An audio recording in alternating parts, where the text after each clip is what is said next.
Speaker, I present the budget for 2023-2024. This is the first budget in Amrit Kal. This budget hopes to build on the foundation laid in the previous budget and the blueprint drawn for India at 100. We envision a prosperous and inclusive India in which the fruits of development will reach all sections and citizens, especially our youth, women, farmers, OBCs, scheduled castes and scheduled tribes. In the 75th year of our independence, the world has recognized the Indian economy as a bright star. Our current year's economic growth is estimated to be at 7%. It is notable that this is the highest among all the major economies. This is in spite of the massive slowdown globally caused by COVID-19 and the war. The Indian economy is therefore on the right track and despite a time of challenges, heading towards a bright future.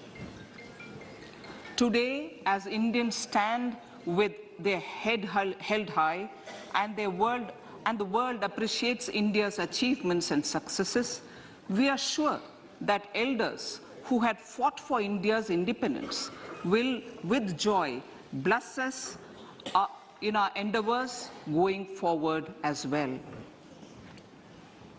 Our focus on wide-ranging reforms and sound policies implemented through Sabka Prayas, resulting in Jan Bhagidari and targeted support to those in need, helped us perform well in trying times.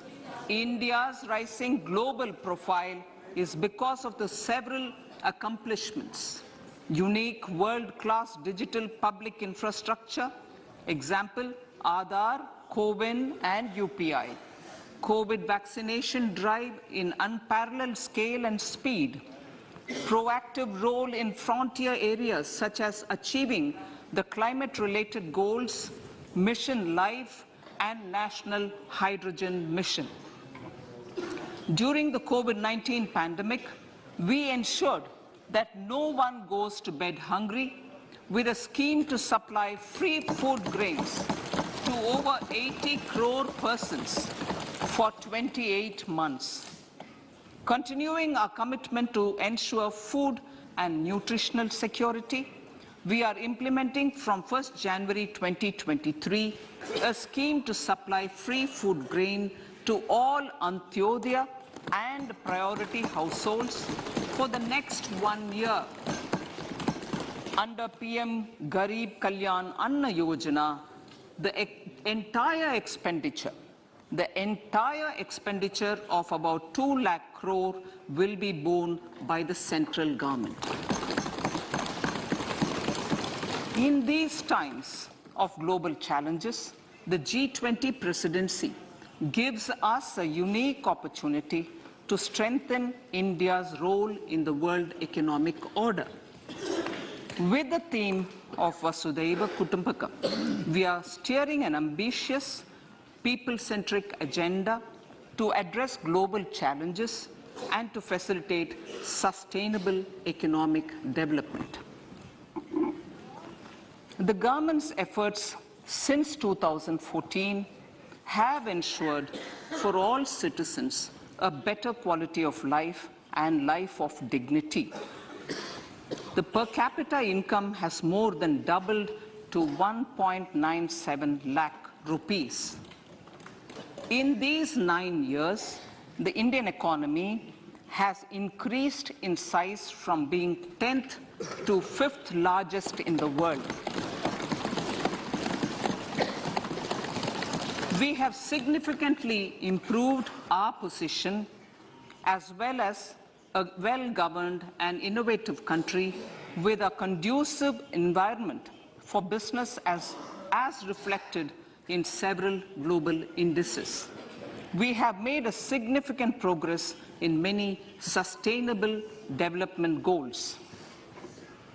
The economy has become a lot more formalized, as reflected in the EPFO membership, more than doubling to 27 crore, and rupees 7,400 crore digital payments of 126 lakh crore rupees through UPI in 2022.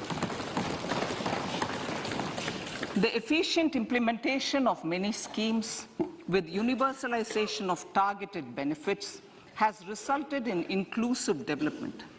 Some of the schemes are 11.7 crore household toilets under Swachh Bharat mission, which is achieved, 9.6 crore LPG connections under Ujjwala,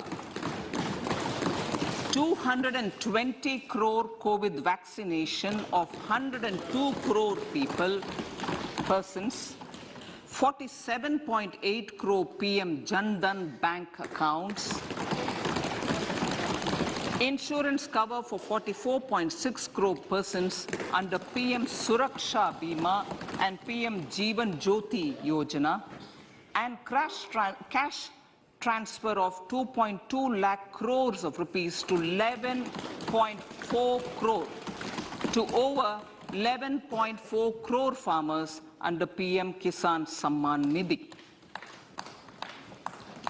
Our vision for the Amritkal includes technology-driven and knowledge-based economy with strong public finances and a robust financial sector. To achieve this, Jan Bhagidari through Sabka Saath, Sabka Prayas is essential. The economic agenda for achieving this vision focuses on three things. First, facilitating ample opportunities for citizens, especially the youth, to fulfill their aspirations. Second, providing strong impetus to growth and job creation. And third, strengthening macroeconomic stability. To service these focus areas in our journey to India at 100, we believe that the following four opportunities can be transformative during Amritkal. Economic empowerment of women. Deen Dayal Antyodaya Yojana National Rural Livelihood Mission has achieved remarkable success by mobilizing rural women into 81 lakh self-help groups. We will enable these groups to reach the next stage of economic empowerment through formation of large producer enterprises or collectives, with each having several thousand members and managed professionally. They will be helped with raw materials supply and for better design, quality, branding, and marketing of their products.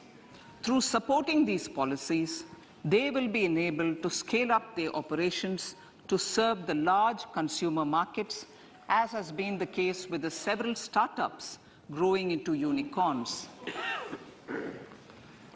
PM Vishwakarma Kaushal Samman, PM Vikas.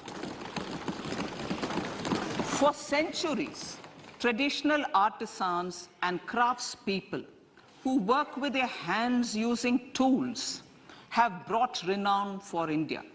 They're generally referred to as Vishwakarma. The art and the handicraft created by them represents the true spirit of Atmanirbhar Bharat. For the first time, a package of assistance for them has been conceptualized. The new scheme will enable them to improve the quality, scale, and reach of their products, integrating them with the MSME value chain. The components of this scheme will include not only financial support, but also access to advanced skill training, knowledge of modern digital techniques, and efficient green technologies, brand promotion, linkage with local and global markets, digital payments, and social security. This will greatly benefit the scheduled castes, scheduled tribes, OBCs, women, and people belonging to the weaker sections. Tourism. The country offers immense attraction for domestic as well as foreign tourists. There is a large potential to be tapped in tourism. The sector holds huge opportunities for jobs and entrepreneurship for youth in particular. Promotion of tourism will be taken up on mission mode with active participation of states, convergence of government programs, and public-private partnerships.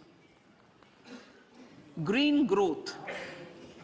We are implementing many programs for green fuel, green energy, green farming, green mobility, green buildings, and green equipment, and policies for efficient use of energy across various economic sectors.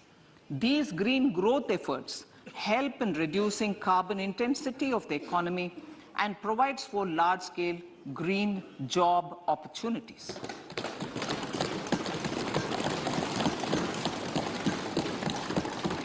Priorities of this budget. The budget adopts the following 7 priorities. They complement each other and act as the Saptarishi guiding us through the Amritkal. Inclusive development, reaching the last mile, infrastructure and investment, unleashing the potential, green growth, youth power, and financial sector. I now speak on the priority number 1, inclusive development. The government's philosophy of Sabka Saath, Sabka Vikas has facilitated inclusive development covering in specific farmers, women, youth, OBCs, scheduled castes, scheduled tribes, Divyangjan, and economically weaker sections, and overall priority for the underprivileged. Vanchiton ko variyata. There has also been a sustained focus on Jammu Kashmir, Ladakh, and the Northeast. This budget builds on those efforts. Digital public infrastructure for agriculture. Digital public infrastructure for agriculture will be built as an open source, open standard, and interoperable public good.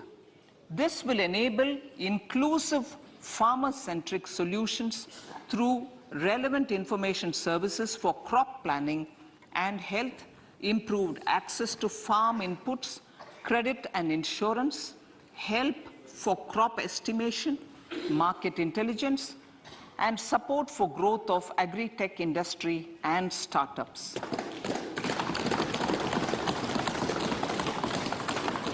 An agriculture accelerator fund. An agriculture accelerator fund will be set up to encourage agri-startups by young entrepreneurs in rural areas. The fund will aim at bringing innovative and affordable solutions for challenges faced by farmers.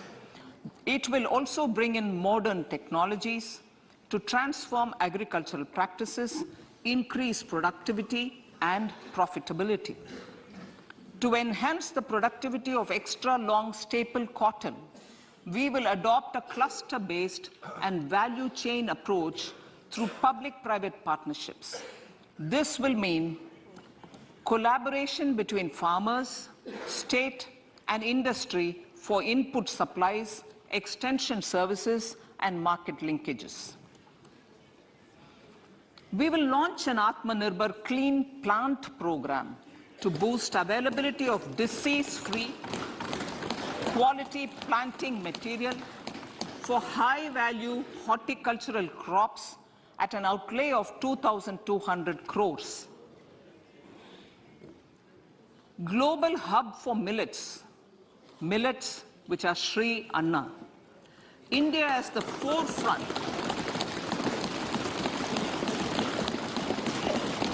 India's at the forefront of popularizing millets, whose consumption furthers nutrition, food security, and welfare of farmers, said the Honorable Prime Minister.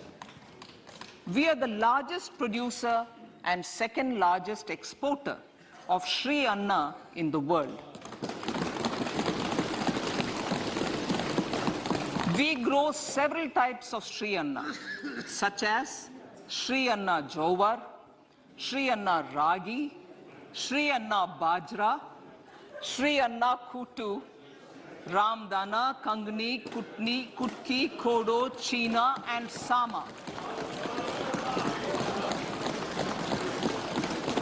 These have a number of health benefits and have been an integral part of our food for centuries. I acknowledge with pride the huge service done by small farmers in contributing to the health of fellow citizens by growing these Sri Anna. Now, to make India a global hub for Sri Anna, the Indian Institute of Millet Research, ideally Indian Institute of the Sri Anna Research, Hyderabad, will be supported as the center of excellence for sharing best practices, research, and technologies at the international level. The agricultural credit target will be increased to 20 lakh crores with focus on animal husbandry, dairy, and fisheries. We will launch a new sub-scheme of PM Matsya Sampada Yojana, which is an existing scheme, but we'll launch a new sub-scheme with targeted investment of 6,000 crores to further enable activities of fishermen, fish vendors, and micro and small entrepreneurs, improve value chain efficiencies, and expand the market. For farmers, especially small and marginal farmers and other marginalized sections, the government is promoting cooperative-based economic development model. A new Ministry of Cooperation was formed with a mandate to realize the vision of Sahakar Se Samriddhi.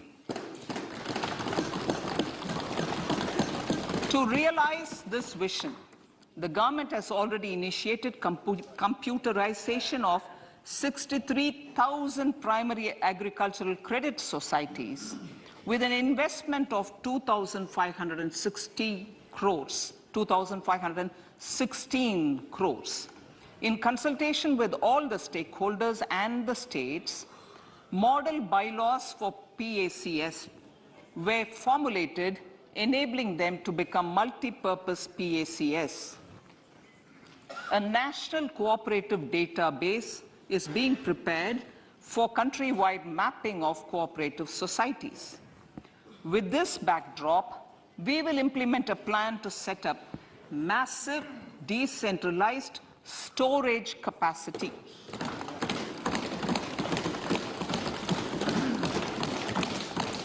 This will help farmers store their produce and realize remunerative prices through sale at appropriate times. The government will also facilitate setting up of a large number of multi-purpose cooperative societies, primary fisheries societies, and dairy cooperative societies in uncovered panchayat and villages in the next 5 years.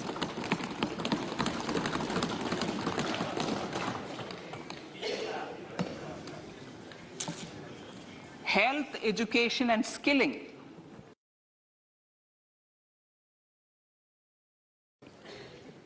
$157 new nursing colleges will be established in co-location with the existing 157 medical colleges established since 2014. A mission to eliminate sickle cell anemia by 2047 will be launched. It will entail awareness creation, universal screening of 7 crore people in the age group of 0 to 40 years in affected tribal areas, and counseling through collaborative efforts of central ministries and state governments. Facilities in select ICMR labs, Indian Council for Medical Research Labs, will be made available for research by public and private medical college faculty and private sector R&D teams for encouraging collaborative research and innovation. A new program to promote research and innovation in pharmaceuticals will be taken up through centers of excellence. We shall also encourage industry to invest in research and development in specific priority areas. Dedicated multidisciplinary courses for medical devices will be supported in existing institutions to ensure availability of skilled manpower for futuristic medical technologies, high-end manufacturing, and research. Teachers' training. Teachers' training will be re-envisioned through innovative pedagogy, curriculum transaction, continuous professional development, dipstick surveys, and ICT implementation.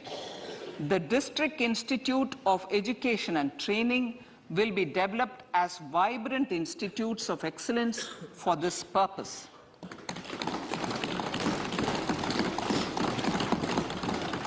National Digital Library for Children and Adolescents. A National Digital Library for Children and Adolescents will be set up for facilitating availability of quality books across geographies, languages, genres, and levels, and device-agnostic accessibility. States will be encouraged to set up physical libraries for them at panchayat and ward levels and provide infrastructure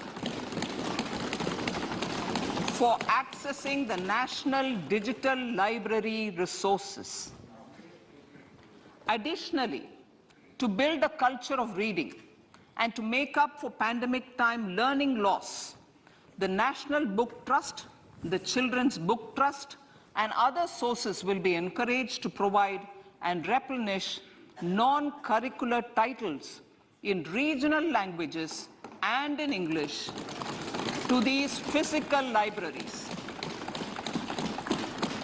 Collaboration with NGOs that work in literacy will also be a part of this initiative.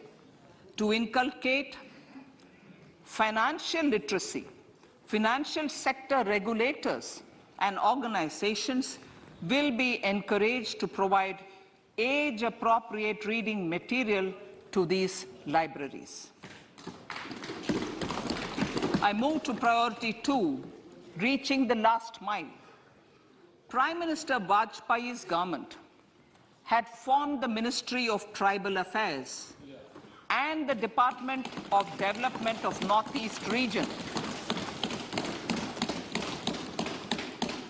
to provide a sharper focus to the objective of reaching the last mile. Our government has formed the Ministries of Ayush, Fisheries, Animal Husbandry and Dairying, Skill Development, Jal Shakti and Cooperation. Building on the success of the Aspirational Districts program, the government has recently launched the Aspirational Blocks program, covering 500 blocks for saturation of essential government services across multiple domains such as health, nutrition, education, agriculture, water resources, financial inclusion, skill development, and basic infrastructure. Manya Speaker, sir, Pradhan Mantri PBTG, which is Primitive Vulnerable Tribal Groups Development Mission, is being launched. To improve socio-economic conditions of the particularly vulnerable tribal groups, the PVTGs as we refer them to, Pradhan Mantri PVTG Development Mission will be launched. This will saturate PVTG families and habitations with basic facilities such as safe housing, clean drinking water and sanitation, improved access to education, health, nutrition, road and telecom connectivity, and sustainable livelihood opportunities. An amount of 15,000 crores will be made available to implement the mission in the next 3 years under the Development Action Plan for the Scheduled Tribes. Ekalavya Model Residential Schools. In the next 3 years, Center will recruit 38,800 teachers and support staff for the 740 Ekalavya Model Residential Schools, which is serving 3.5 lakh tribal students.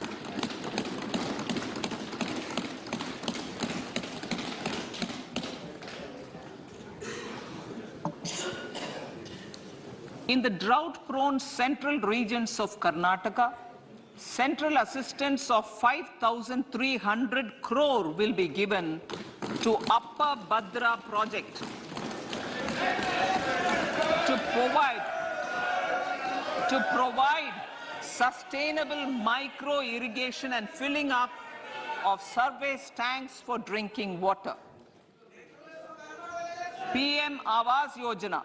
The outlay for PM Awas Yojana is being enhanced by 66% to over 79,000 crores.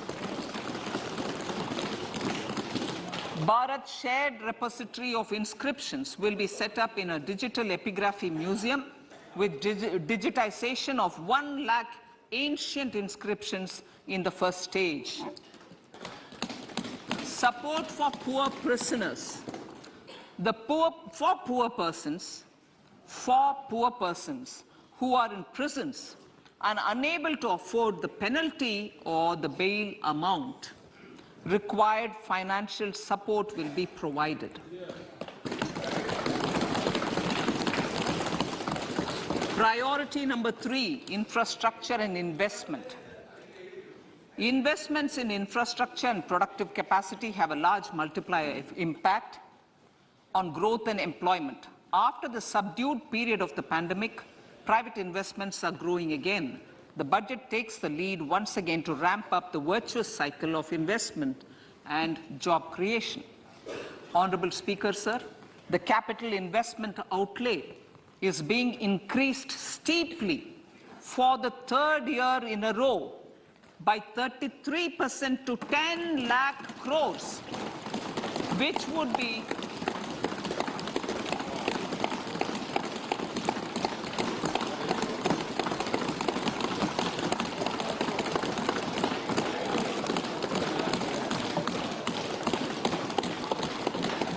which would be 3.3% of GDP.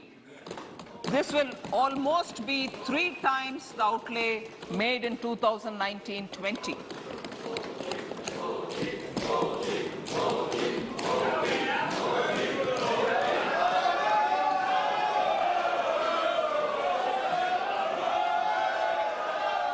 This substantial increase in recent years is central to the government's efforts to enhance growth potential and job creation, crowd in private investments, and provide a cushion against global headwinds. The direct capital investment by the center is complemented by the provision made for creation of capital assets through grants and aids to state. The effective capital expenditure of the center is budgeted at 13.7 lakh crore rupees, which will be 4.5% of GDP. Support to state governments for capital investment. I have decided to continue the 50-year interest-free loan to state governments for 1 more year to spur investment in infrastructure and to incentivize them for complementary policies actions with a significantly enhanced outlay of 1.3 lakh crores. The newly established Infrastructure Finance Secretariat will assist all stakeholders for more private investment in infrastructure, including railways, roads, urban infrastructure and power, which are predominantly depend on public resources. The harmonized master list of infrastructure will be reviewed by an expert committee for recommending the classification and financing framework suitable for Amrit Kal. A capital outlay, I'm talking about railways now, sir, Honorable Speaker, railways. A capital outlay of 2.40 lakh crores has been provided for the railways. This is the highest ever outlay this highest ever outlay is about 9 times the outlay made in 2013-14. 100 critical transport infrastructure projects for last and first mile connectivity for ports, coal, steel, fertilizer and food grain sectors have been identified. They will be taken up on priority with investment of 75,000 crores, including 15,000 crore from private sources. 50 additional airports, heliports, water aerodromes, and advanced landing grounds will be revived for improving regional air connectivity.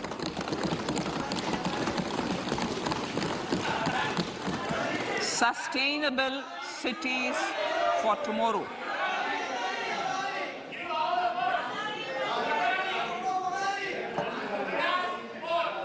States and cities will be encouraged to undertake urban planning reforms and actions to transform our cities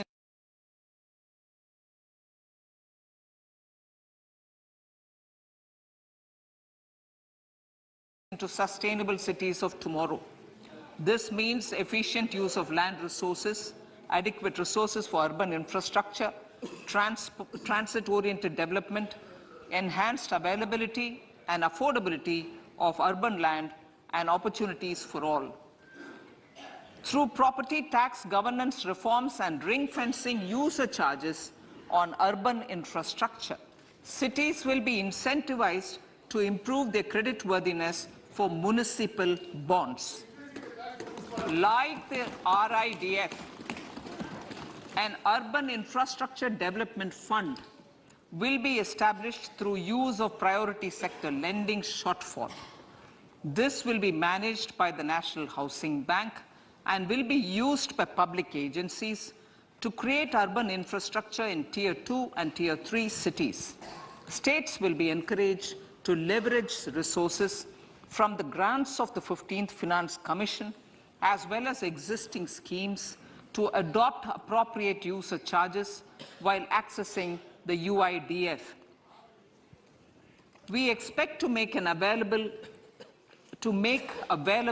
10,000 crore rupees per annum for this purpose.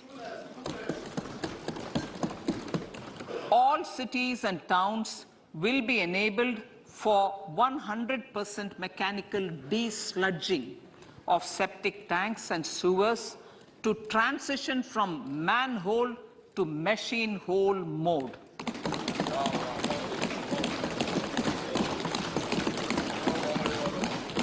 Enhanced focus will be provided for scientific management of dry and wet waste. Honorable Speaker, sir, our Prime Minister had said, good governance is the key to a nation's progress. Our government is committed to providing a transparent and accountable administration which works for the betterment and welfare of common citizens. Mission Karma Yogi. Under Mission Karma Yogi, centre, states and the union territories are making and implementing capacity building plans for civil servants. The government has also launched an integrated online training platform, I Got Karma Yogi, to provide continuous learning opportunities for lakhs of government employees to upgrade their skills and facilitate people-centric approach. Sir, for enhancing ease of doing business, more than 39,000 compliances have been reduced, and more than 3,400 legal provisions have been decriminalized.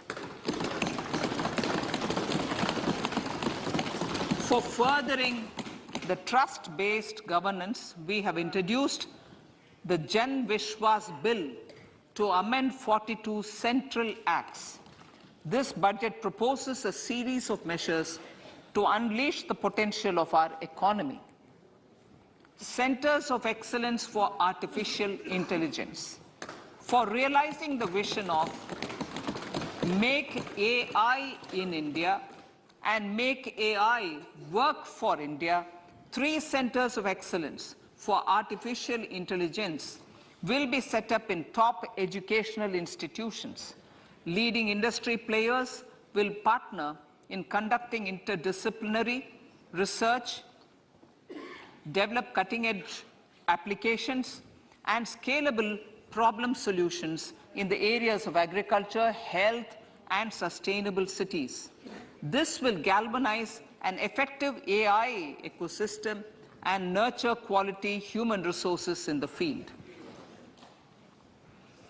National Data Governance Policy. To unleash innovation and research by startups and academia, a national data governance policy will be brought out. This will enable access to anonymized data. The KYC process will be simplified, adopting a risk-based instead of one-size-fits-all approach. The financial sector regulators will also be encouraged to have a KYC system fully amenable to meet the needs of digital India. One-stop solution for identity and address updating.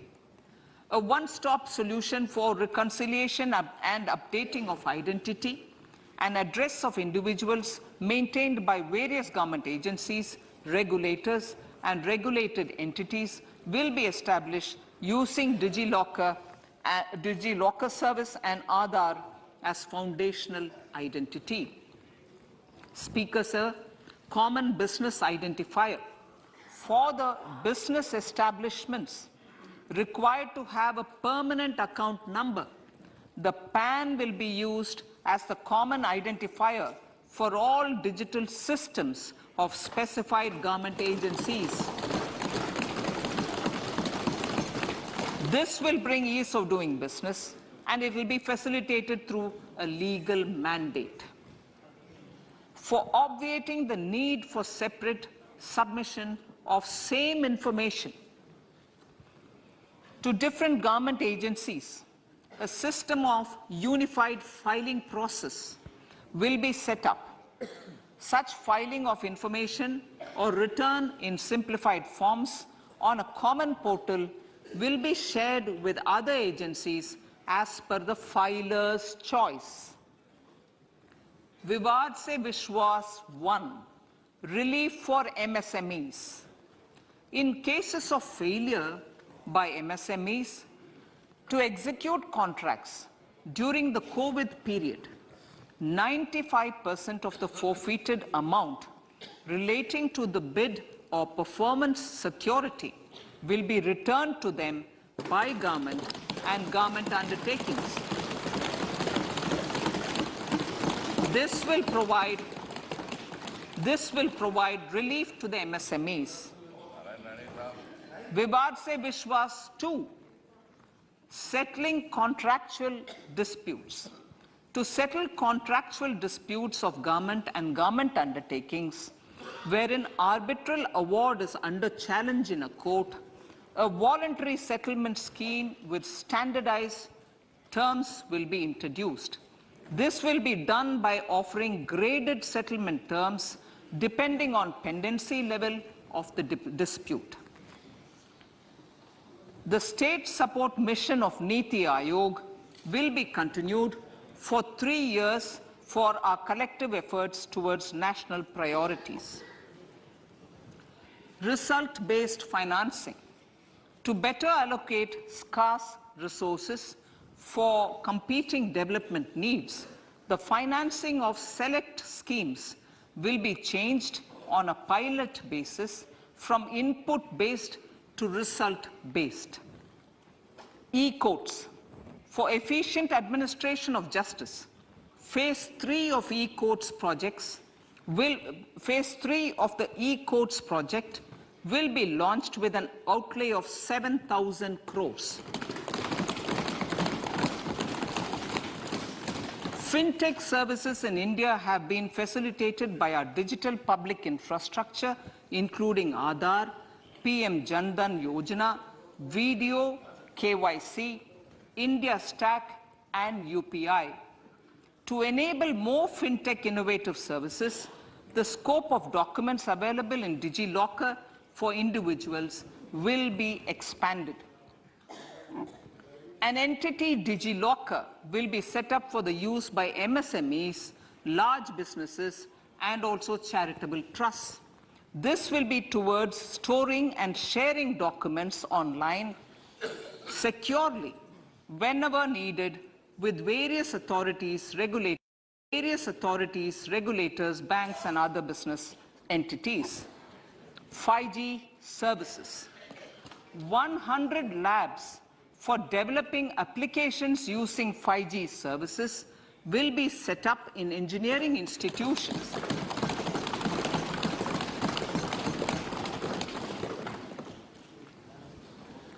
To realize a new range of opportunities, business models, and employment potential, the labs will cover, among others, applications such as smart classrooms, precision farming, intelligent transport systems, and healthcare applications. Lab-grown diamonds. Lab-grown diamonds is a technology and innovation-driven emerging sector with high employment potential. These environment-friendly diamonds, which have optically and chemically the same properties as natural diamonds. To encourage indigenous production of LGD, lab-grown diamond seeds and machines, and to reduce import dependency, a research and development grant will be provided to one of the IITs for 5 years. To reduce the cost of production, a proposal to review the custom duty on LGD seeds will be indicated in Part B of the speech. I come to the fifth priority, Honorable Speaker, sir, green growth. Honorable Prime Minister has given a vision for life or lifestyle for environment to spur a movement of environmentally conscious lifestyle. India is moving forward firmly for the Panchamrit, the net zero carbon emission by 2070 to usher in green industrial and economic transition. This budget builds on our focus on green growth. The recently launched National Green Hydrogen Mission, with an outlay of 19,700 crores, will facilitate transition of the economy to low carbon intensity, reduce dependence on fossil fuel imports, and make the country assume technology and market leadership in this sunrise sector. Our target is to reach an annual production of 5 MMT by 2030. Energy transition. This budget provides for 35,000 crores for priority capital investment towards energy transition and net zero objectives and energy security by Ministry of Petroleum and Natural Gas. To steer the economy on sustainable development path, battery energy storage systems with capacity of 4,000 MWh will be supported with viability gap funding. A detailed framework for pumped storage projects will also be formulated.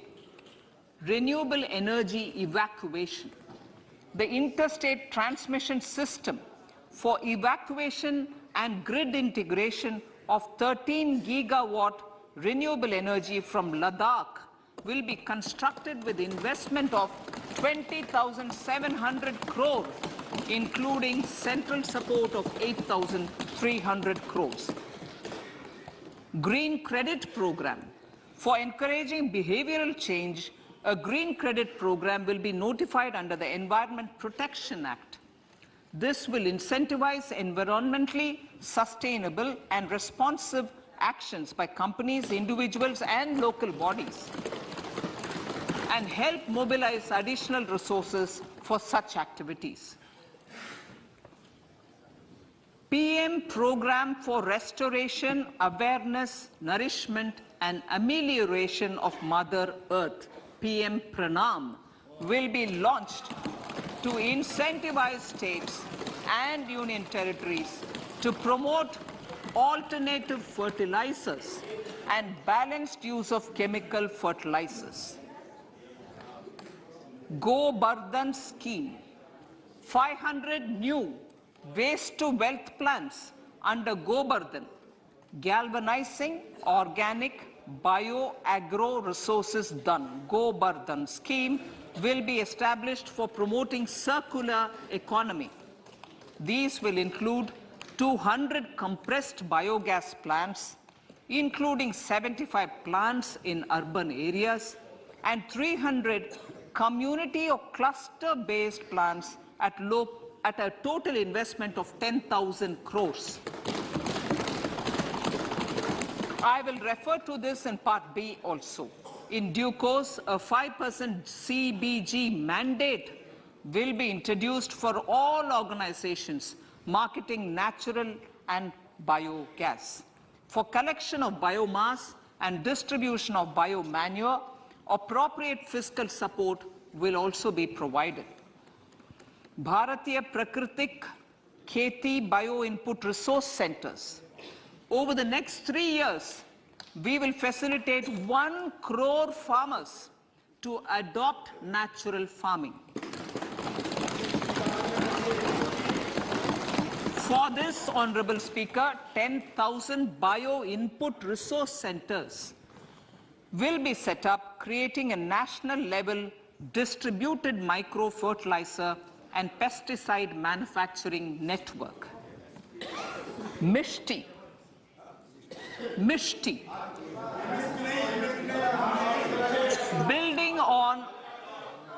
Building on India's success in afforestation, mangrove initiative for shoreline habitats and tangible incomes, Mishti, will be taken up for mangrove plantation along the coastline and on salt pan lands wherever feasible through convergence between Manrega, Campa, Fund and other sources.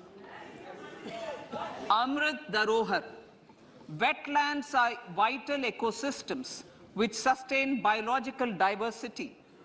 In his latest Mann Ki Baat, the Prime Minister said, now, I quote, now the total number of Ramsar sites in our country has increased to 75, whereas before 2014, there were only 26, unquote.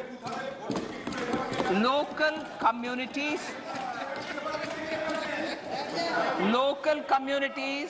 have always been at the forefront of conservation efforts. The government will promote their unique conservation values through Amrit Dharohar, a scheme that will be implemented over the next 3 years to encourage optimal use of wetlands and enhance biodiversity, carbon stock, ecotourism opportunities, and income generation for local communities.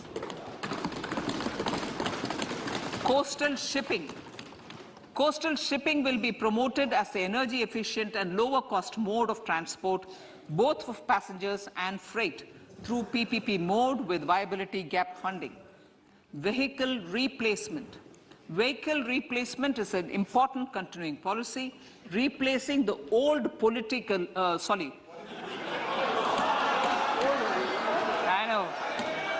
replacing, absolutely, thank you. Replacing old polluting vehicles.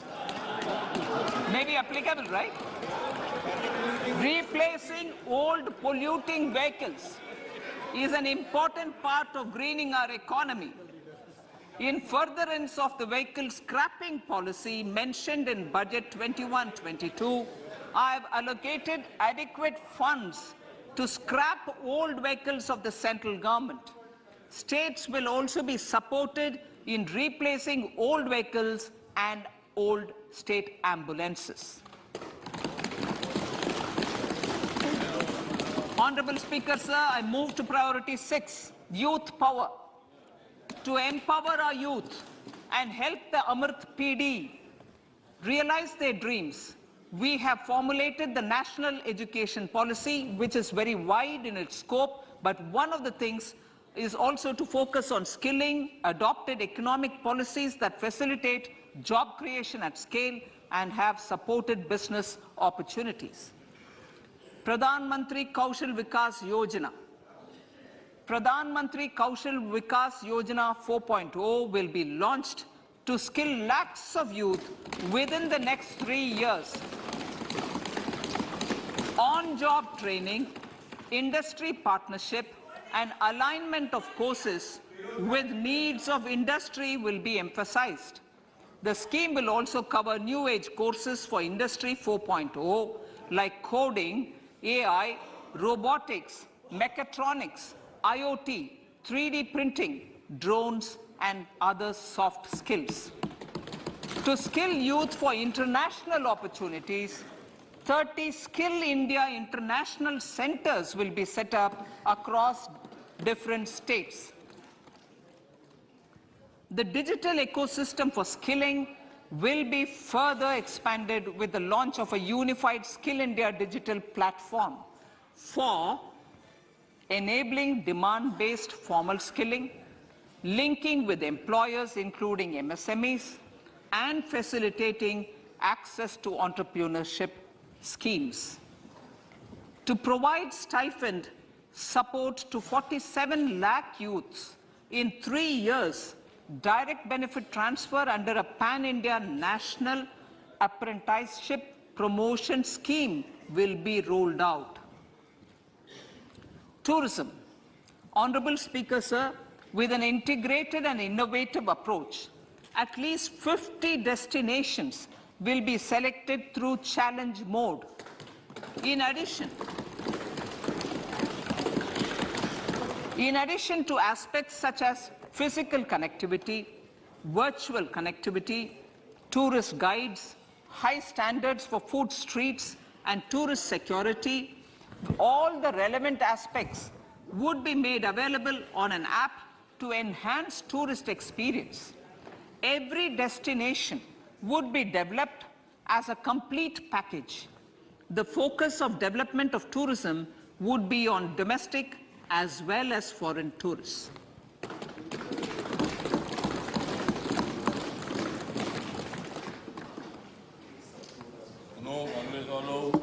Sector-specific skilling and entrepreneurship development will be dovetailed to achieve the objectives of Dekho Apna Desh initiative. This was launched as an appeal by the Honorable Prime Minister to the middle class to prefer domestic tourism over international tourism. The integrated development of theme-based tourist circuits, the Swadesh Darshan scheme, was also launched.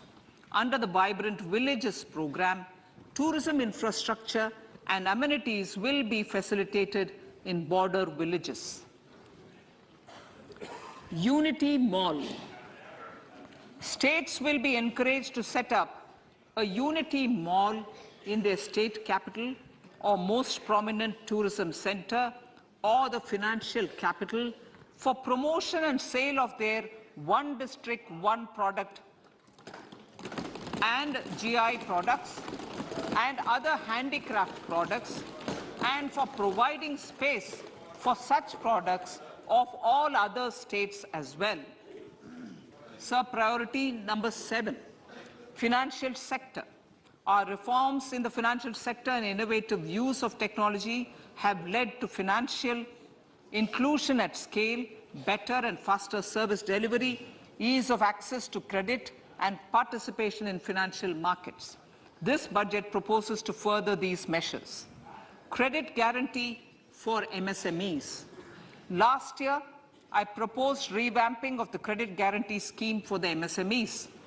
I am happy to announce that the revamped scheme will take effect from 1st April 2023 through infusion of 9,000 crores in the corpus.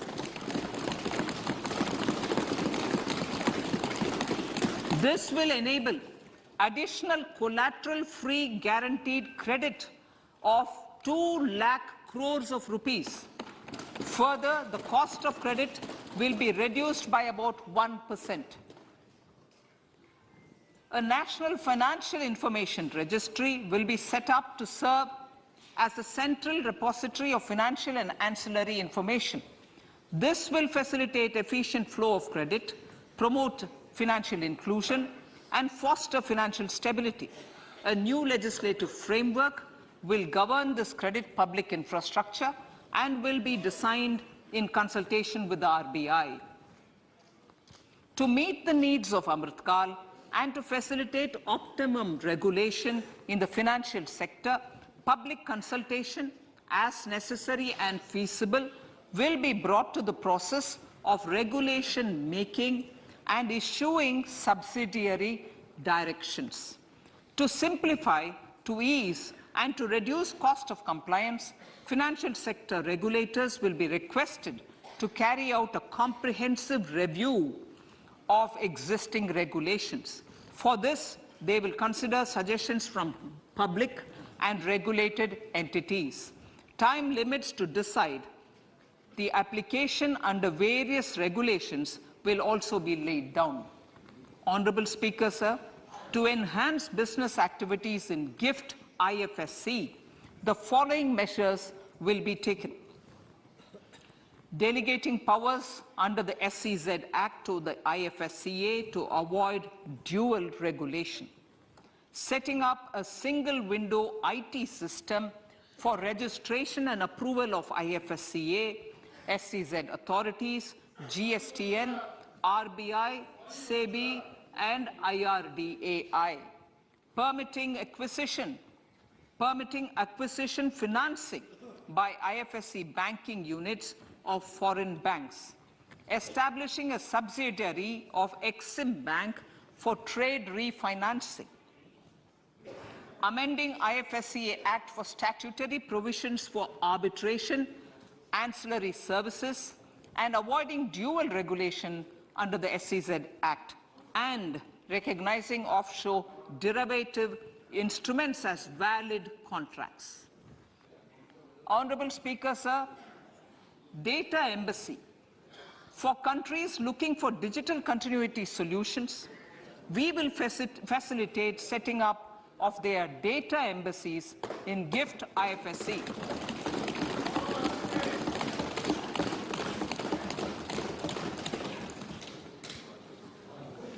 Improving governance and investor protection in banking sector. To improve bank governance and enhance investors' protection, certain amendments to the Banking Regulation Act, the Banking Companies Act, and the Reserve Bank of India Act are being proposed. Capacity building in securities market. Honorable Speaker, sir, to build capacity of functionaries and professionals in the securities market, SEBI will be empowered to develop, regulate, maintain, and enforce norms and standards for education in the National Institute of Securities Markets and to recognize award of degrees, diplomas, and certificates. A central processing center will be set up for faster response to companies through centralized handling of various forms filed with field officers under the Companies Act. Reclaiming of shares and dividends. For investors to reclaim unclaimed shares and unpaid dividends from the Investor Education and Protection Fund Authority with ease, from the Investor Education and Protection Fund Authority with ease, an integrated IT portal will be established. Digital payments continue to find wide acceptance. In 2022, they show an increase of 76% in transaction and 91% in value. Fiscal support for this digital public infrastructure will continue in 2023-2024. Azadi Ka Amrit Mahotsav, Mahila Samman Bachat Patra. For commemorating Azadi Ka Amrit Mahotsav, a one-time new small savings scheme, Mahila Samman Savings Patra or Savings Certificate, Mahila Samman Savings Certificate will be made available for a 2-year period up to March 2025. This will offer deposit facility up to 2 lakh in the name of a woman or girls for a tenure of 2 years at fixed interest rate of 7.5% with partial withdrawal option. Senior citizens. The maximum deposit limit for senior citizens savings scheme will be enhanced from 15 lakh to 30 lakhs of rupees. The maximum deposit limit for monthly income account scheme will be enhanced from 4.5 lakh to 9 lakh for single account and from 9 lakh to 15 lakh for joint account. Honorable Speaker, sir, fiscal management. 50 years interest-free loan to states.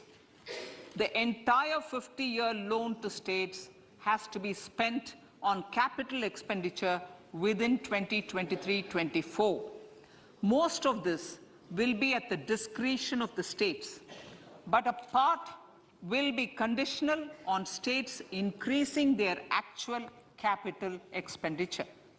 Parts of the outlay will also be linked to or allocated for the following purposes: scrapping old government vehicles, urban planning reforms and actions, financing reforms in urban local bodies to make them credit-worthy for municipal bonds, housing for police personnel above or as part of the police station, constructing unity malls, children and adolescent libraries and digital infrastructure, and state share of capital expenditure of central schemes.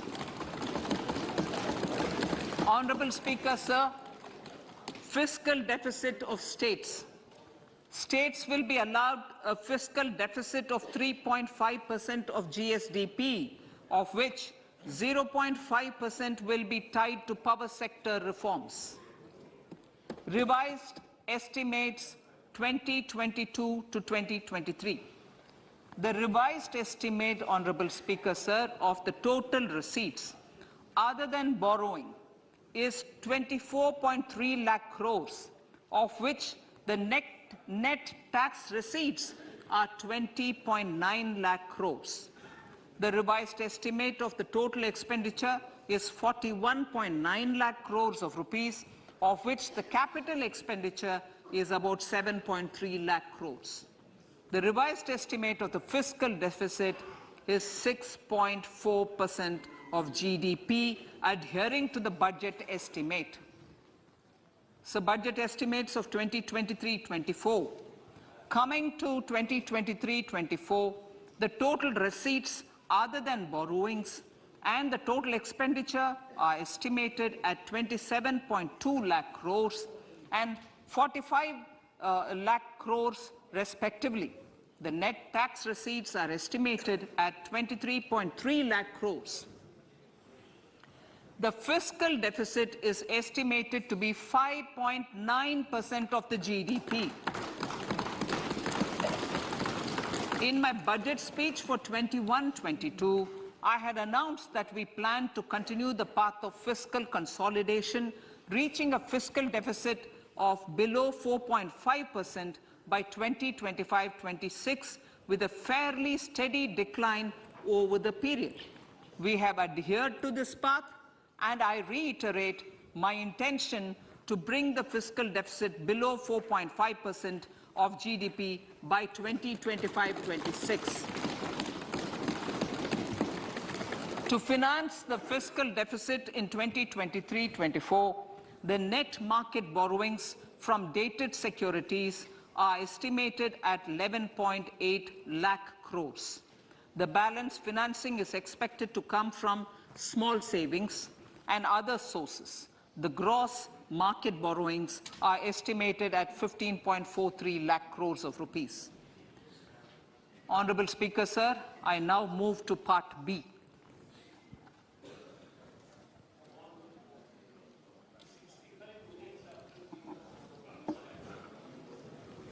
Indirect taxes. My indirect tax proposals will aim to promote exports, boost domestic manufacturing, enhance domestic value addition, encourage green energy and mobility. A simplified tax structure with fewer tax rates helps in reducing compliance burden and improving tax administration. I propose to reduce the number of basic customs duty rates on goods other than textiles and agriculture from 21 to 13. As a result, there are minor changes in the basic custom duties, cesses and surcharges on some items including toys, bicycle, automobiles and naphtha. Green mobility. To avoid cascading of taxes on blended compressed natural gas, I propose to exempt excise duty on GST paid compressed biogas contained in it.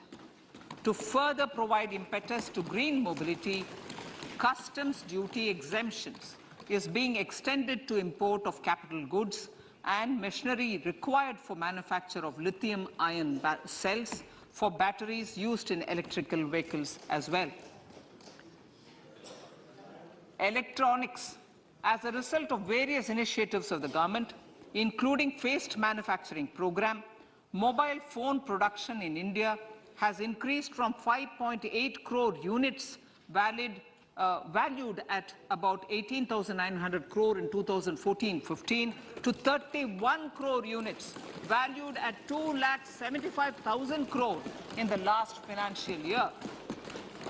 To further deepen domestic value addition in manufacturing of mobile phones, I propose to provide relief to customs duty. I propose to provide relief in customs duty on import of certain parts and inputs like camera lens and continue the concessional duty on lithium-ion cells for batteries for another year. Similarly, to promote value addition in manufacture of televisions, I propose to reduce the basic customs duty on parts of open cells of TV panels to 2.5%. Electrical. To rectify inversion of duty structure and encourage manufacturing of electric kitchen chimneys, the basic custom duty on electric kitchen chimney is being increased from 7.5% to 15%, and that on heat coils for these is proposed to be reduced from 20% to 15%. Chemicals and petrochemicals. Denatured ethyl alcohol is used in chemical industry. I propose to exempt basic customs duty on it. This will also support the ethanol blending program and facilitate an endeavor for energy transition. Basic customs duty is also being reduced on acid-grade fluorospar from 5% to 2.5% to make the domestic fluorochemicals industry competitive. Further, the basic customs duty on crude glycerin for use in manufacture of epichlorohydrin is proposed to be reduced from 7.5% to 2.5%.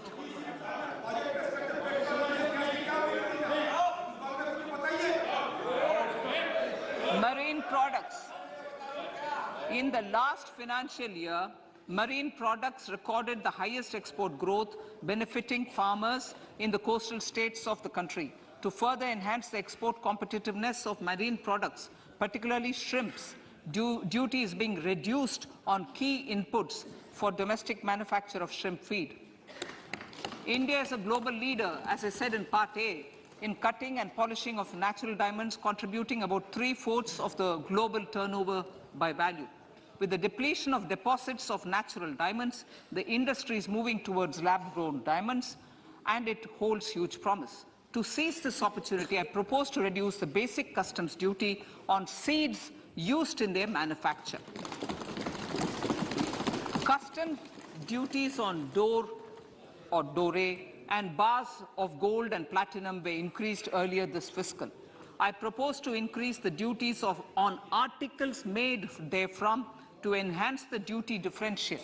I also propose to increase the import duty on silver doors, bars and articles to align them with that on gold and platinum. To facilitate availability of raw materials for the steel sector, exemptions from basic custom duty on raw materials for manufacture of CRGO steel, ferrous scrap and nickel cathode is being continued. Similarly, the concessional BCD of 2.5% on copper scrap is also being continued to ensure the availability of raw materials for secondary copper producers who are mainly in the MSME sectors. Compounded rubber. The basic custom duty rate on compounded rubber is being increased from 10% to 25% or 30 kg, whichever is lower, at par with that of natural rubber other than latex, to curb circumvention of duty. Cigarettes. National calamity contingent duty on specified cigarettes was last revised 3 years ago. This is proposed to be revised upwards by about 16%. Direct taxes. I now come to my direct tax proposals. Honourable Speaker, these proposals aim to maintain continuity and stability of taxation, further simplify and rationalize various provisions to reduce the compliance burden, promote the entrepreneurial spirit, and provide tax relief to citizens. It has been constant endeavour of the Income Tax Department to improve taxpayers' services by making compliance easy and smooth. Our taxpayers portal received a maximum of 72 lakh returns in a day, processed more than 6.5 crore returns this year. Average processing period reduced from 93 days in financial year 13-14 to 16 days only now. And 45% of the returns were processed within 24 hours. We intend to further improve this, roll out the next generation common IT return form for taxpayer convenience, and also plan to strengthen the grievance redressal mechanism. MSMEs and professionals. MSMEs are growth engines of our economy. Micro enterprises with turnover up to 2 crore of rupees and certain professionals with turnover of up to 50 lakh rupees can avail the benefit of presumptive taxation. I propose to provide enhanced limits of 3 crore and 75 lakh respectively to the taxpayers whose cash receipts are no more than 5%. Whose cash receipts are no more than 5%. Moreover, to support MSMEs in timely receipt of payments, I propose to allow deduction for expenditure incurred on payments made to them only when payment is actually made. Cooperation. Cooperation is a value to be cherished. In realizing our Prime Minister's goal for Sehkar Se Samriddhi and his resolve to connect the spirit of cooperation with the spirit of Amrit Kal, in addition to the measures proposed in Part A, I have a slew of proposals for the cooperation sector. First, new cooperatives that commence manufacturing activities till 2024, 31st March, shall get the benefit of a lower tax rate of 15%, as is presently available to new manufacturing companies. Secondly, I propose to provide an opportunity to sugar cooperatives to claim payments made to sugarcane farmers for the period prior to the assessment year 2016-17 as expenditure. This is expected to provide them a relief of almost 10,000 crores. Thirdly, I am providing a higher limit of 2 lakh per member for cash deposits to loans in cash by primary agricultural cooperative societies and primary cooperative agriculture and rural development banks. I repeat that. Thirdly, I am providing a higher limit of 2 lakh per member for cash deposits to and loans in cash by primary agricultural cooperative societies and primary cooperative agricultural and rural development banks. Similarly, a higher limit of 3 crore for TDS on cash withdrawal is being provided to cooperative societies. Startups.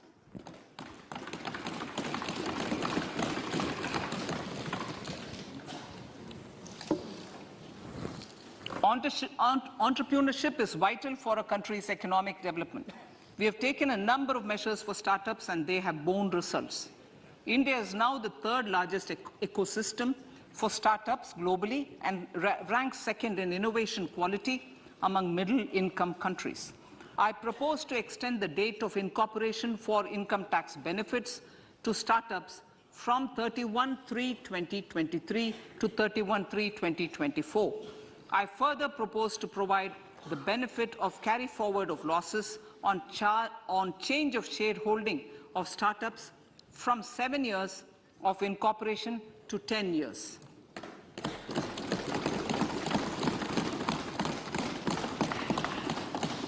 To reduce the pendency of appeals at commissioner level, I propose to deploy about 100 joint commissioners for disposal of small appeals.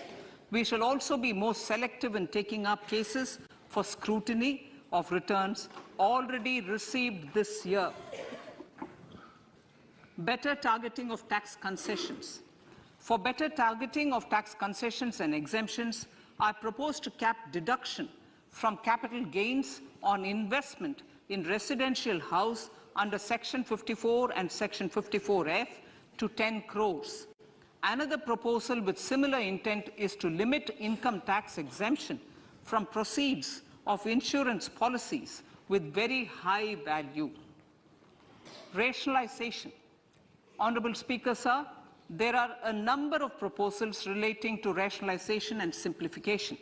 Income of authorities, boards and commissions set up by statutes of union or state for the purpose of housing, development of cities, towns and villages, and regulating and developing an activity or matter is proposed to be exempted from income tax. Other major measures in this direction are removing the minimum threshold of 10,000 for TDS and clarifying taxability relating to online gaming, not treating conversion of gold into electronic gold receipts and vice versa as capital gains, reducing the TDS rate from 30% to 20% on taxable portion of EPF withdrawals in non-PAN cases, and taxation on income for market-linked debentures. Other major proposals in the finance bill relate to the following: extension of period of tax benefits to funds relocating to IFSC, GIFT City till 31/3/2025, decriminalization under Section 276A of the Income Tax Act, allowing carry forward of losses on strategic disinvestment, including that of IDBI Bank, and providing EEE status to Agnivir Fund. Personal income tax.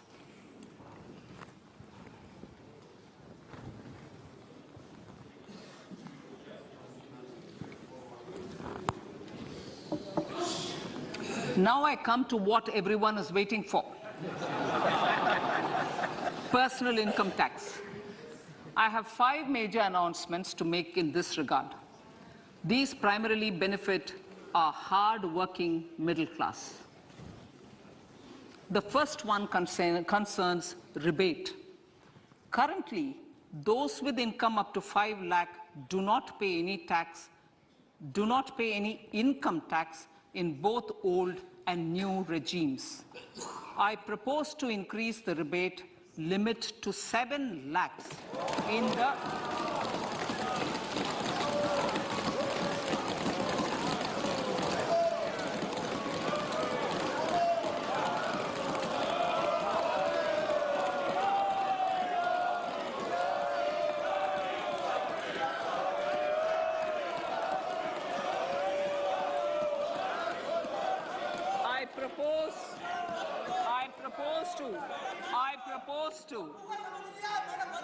I propose to increase the rebate limit to 7 lakh in the new tax regime.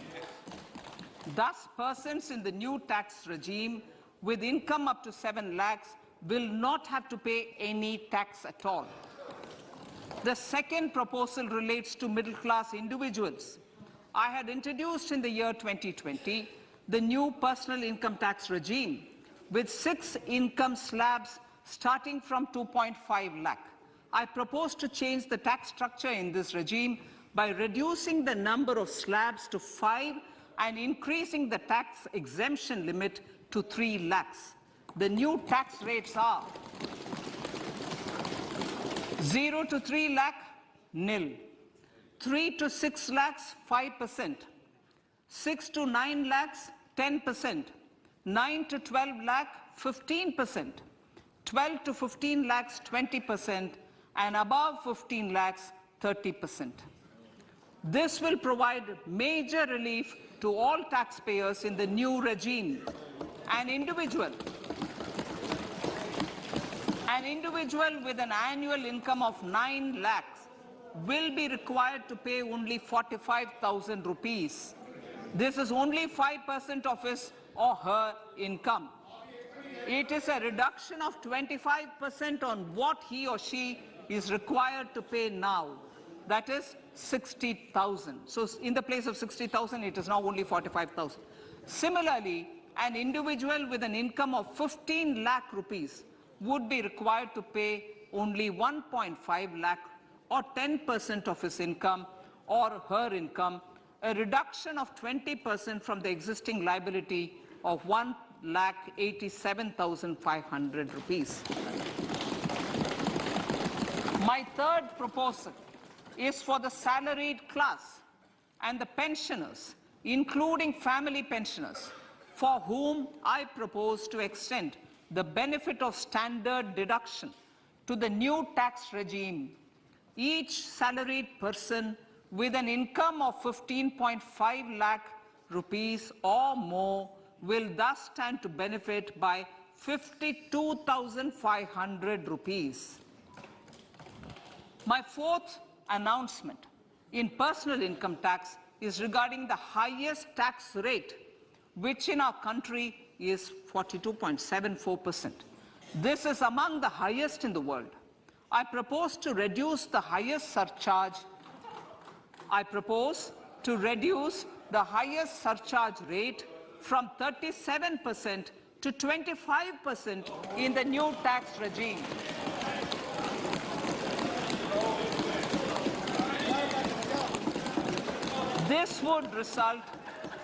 This would result in reduction of the maximum rate. This would result in the reduction of the maximum tax rate to 39%. Lastly, the limit of 3 lakh rupees for tax exemption on leave encashment on retirement of non-government salaried employees was last fixed in the year 2002, when the highest basic pay in the government was only 30,000 rupees per month. In line with the increase in the government salaries, I am proposing to increase this limit to 25 lakh rupees.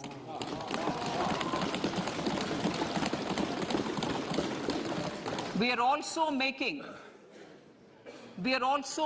the new income tax regime as the default tax regime. However, citizens will continue to have the option to avail the benefit of the old tax regime. Apart from these, I am also making some other changes as given in the annexure.